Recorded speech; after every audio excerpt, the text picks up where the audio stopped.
Hello guys, I'm Harshan, once again with another video. Today we'll be talking about the ISO 9001 2015 internal requirements. So we'll be exploring it, and joining me is our quality expert Mr. Aslan Roshan. Hello Rasita, how are you today? I can see that you're all dressed up different. Any special reason for it? Thank you having me, Harshan. So I'm excited to be back again. And the dress, the part of this job is you have to go inside the factory, work in the factory team for the improvement project. So this is easier. So let's get into the video. So Rasita, let's start with the basics. When people hear ISO 9001 2015, they often think about the processes and documentation. But the internal environment, what does that really mean in the context of the standard? That's a very important point, Harshan. The internal environment in ISO 9000 2000 refers to the factors within the organization that influence how effectively it can implement and maintain the quality management system. So this was not available in the previous standard. So this is a kind of latest addition, but I believe it's a very important thing. So this basically include the leadership part, then the organization culture, most important part, and then employees competency, and then resources. So everything that shape the organization works towards the achieving the quality goals. There are factors which is available inside. So this is we are talking about the internal context.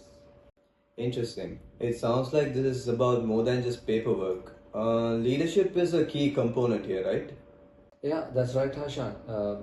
Leaders need to provide the direction and allocate resources because if you agreed on a project, you need resources. It can be human resources, it can be other type of resources. So leadership has to provide the resources and then make sure that the particular quality initiatives are success. So without strong leadership, quality management system would be ineffective.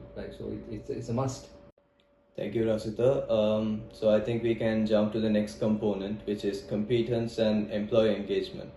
So competence is another big element of the internal environment in ISO 9001. So how does the standard address this? Yeah, ISO 9001 2015 required organization to ensure that employees have necessary skills, knowledge, experience to perform their tasks effectively. So this means identify competencies requirement for particular job category, and then if there's a gap, you can provide the training wherever you need it, and assuring your competent persons available on the particular task. So of course you can get the customer satisfaction. So then your training has to be more effective. And then right now in Sri Lanka, which is we are facing, a lot of skilled people are moving out of the country. So then we are having a challenge like identify necessary skills. So the organization depend on the skill level, they can do this analysis. So this will be very important internal context analysis under ISO 9001. So it's not just about hiring the right people, it's about constantly developing their skills too, right? Exactly. Continuous improvement is a part of the ISO standard. So it's not just about the process. It's for people too. When you get the improvement, your skill is with you, right? So then ISO 9000 recognize that skills and engaged employees are crucial to maintain a high quality standard. So that's good for both parties, for the organization as well as for the employee. Thank you. So let's talk about the next element. So organizational culture. So ISO 9001 2015 doesn't explicitly mention culture, but it seems like it's still an important factor. How does it fit into the internal environment? That's a great observation, Ashan. Culture.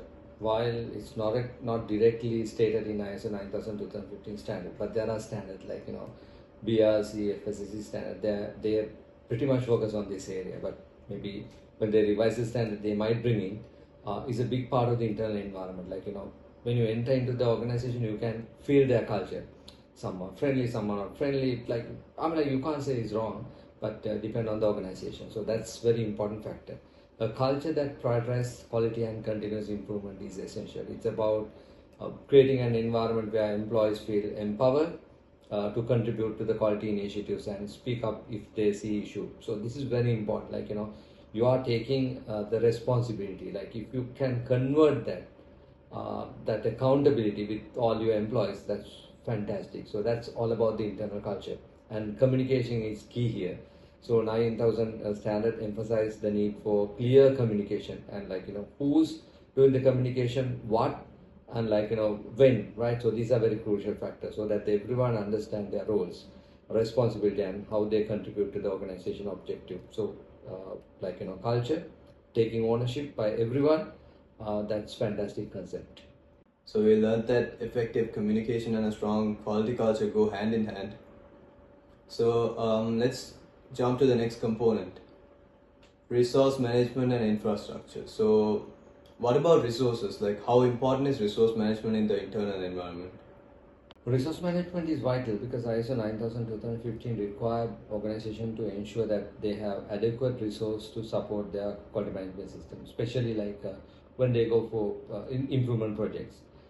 So this includes everything from financial resource to technological infrastructure, maybe human resource, and even for physical work environment. So it's all about ensuring that every part of the organization has what it need to meet customer requirement, because some product requires special environment. So if you can provide that environment, and maybe since we are dealing with the people, improvement of safety culture is part of ISO 9000. You don't need to go for different standards. So under internal context, you can touch that area as well. Resources are the backbone that supports the entire quality management system. So, to wrap things up, Rasita, it seems that the internal environment is really about building a strong foundation. So, from leadership to culture, competence, and resources, each element plays a crucial role in making ISO 9001 2015 successful. So, is there any methodology to identify all the internal context? Harshan, the standard doesn't mention any particular methodology, but maybe we can use most of the organizations they use SWOT analysis, strength, weakness, opportunity, threats. You can do the SWOT analysis, or maybe there are guidelines given, your values, all this requirement you can study. But most commonly they use SWOT analysis, and then you identify what is your weakness, the positives and the negatives. Then you can take action. So mainly most of the organization they use this SWOT analysis to identify your internal context. So you have positives, you have negatives. Thank you so much for breaking it down for us today, Rasita. I'm sure our viewers have a much clearer picture on how the internal environment shapes up a successful ISO 9001 implementation. Thank you for having me, Ashan. It's been great to share these insights and share my experience. Thank you.